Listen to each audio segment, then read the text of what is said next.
Today, I want to share 2 small stories with big truths hidden inside them. Stories that remind us of something we often forget. Our character is not revealed in the moments everyone sees, but in the quiet choices we make when no one is watching. Sometimes the most powerful thing we can do isn't loud, dramatic, or impressive. It's gentle, it's kind, it's human. Let's begin. In a quiet mountain village lived a boy named Rafi. Rafi liked fixing things. When people's pots cracked or tools broke, they brought them to him. He enjoyed solving problems and felt proud when he made something work again. One afternoon, a traveler came to the village with a large wooden box. Inside it was a golden lamp. It looked old but valuable, but the moment he opened the box, the villagers sensed there was something unusual about it. "This lamp stopped shining," the traveler said. "Many have tried to make it work again. Whoever can light it may keep it." Rafi quickly stepped forward and asked to try. He took the lamp home and worked on it all night. He cleaned it, polished it, changed the wick, added new oil, and checked every part. Nothing helped. The lamp stayed dark. Rafi stared at it, confused. What was he missing? The next morning, he returned it to the traveler. "I tried everything," Rafi said. "It doesn't work." Others in the village tried as well. The baker, the potter, the school teacher. All returned with the same result.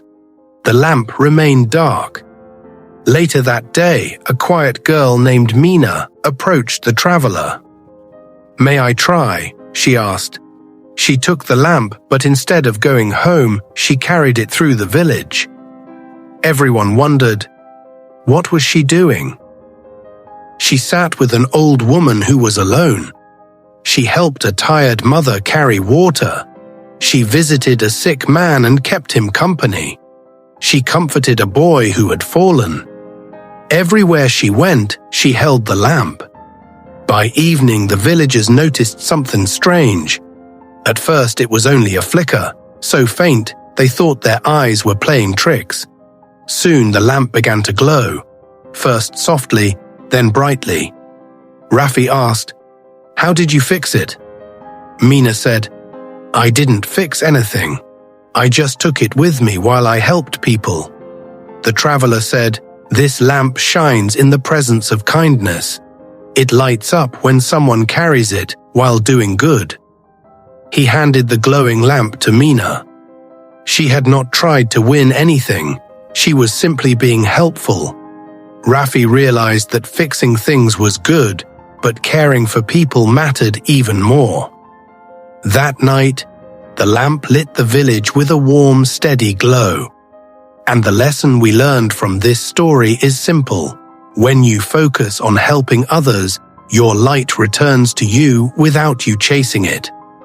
When the traveler handed the lamp to Mina, the villagers learned something that many people spend a lifetime trying to understand.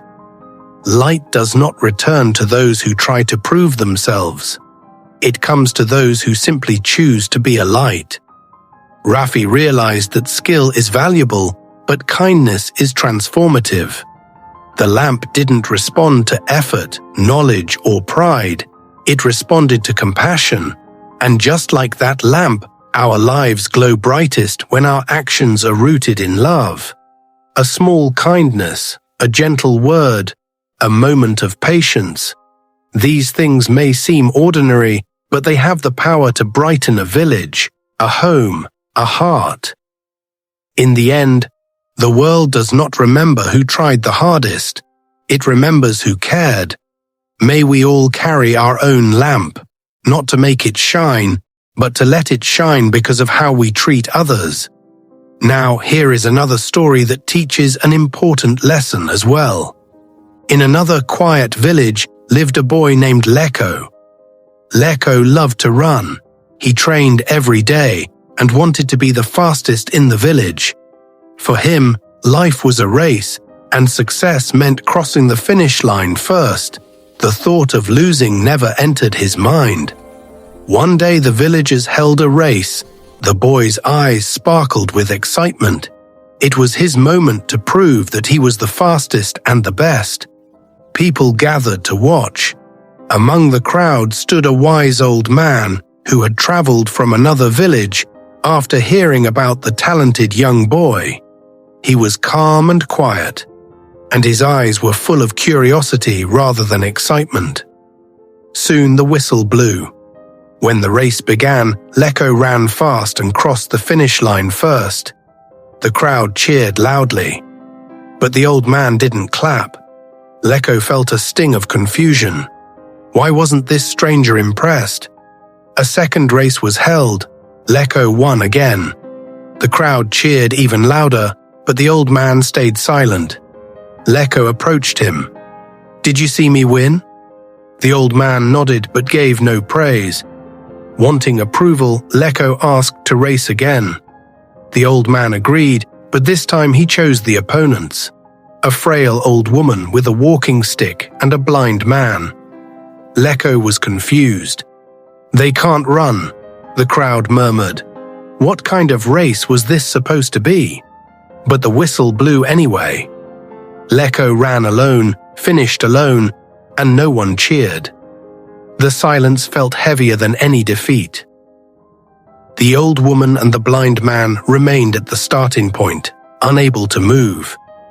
Confused, Lecco turned to the wise man. "Why is no one cheering for me? I still won." The old man looked into his eyes and said softly, "Race again, my friend, but this time finish together, all three of you." Lecco stared at him.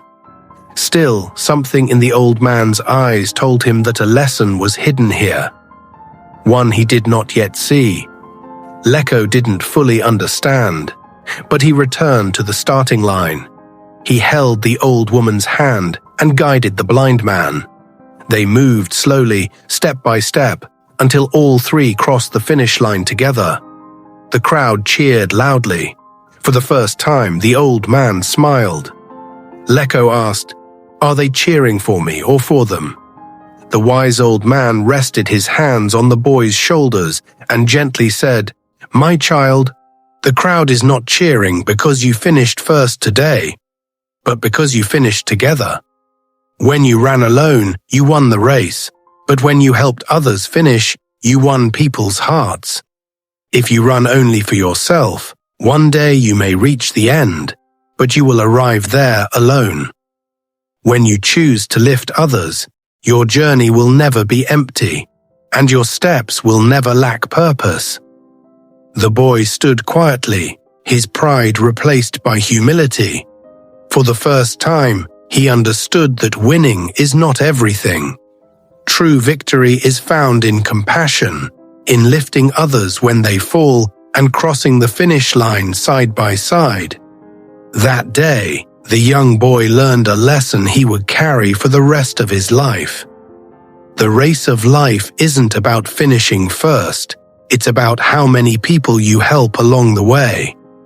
We all run our own races in life.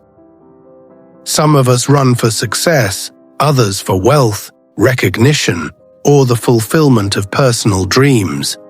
It's a natural drive, this desire to push forward and achieve. Yet in our fierce focus on the finish line, we can unknowingly leave behind the very things that give the race its meaning. Our kindness, our empathy, our shared humanity. Lecco's story holds up a mirror to this truth. His first two victories brought him the roar of the crowd, an external validation that faded as quickly as it came. But his third race, the one he didn't win alone, brought him something far more enduring: the respect of his community and the silent, solid understanding of his own purpose.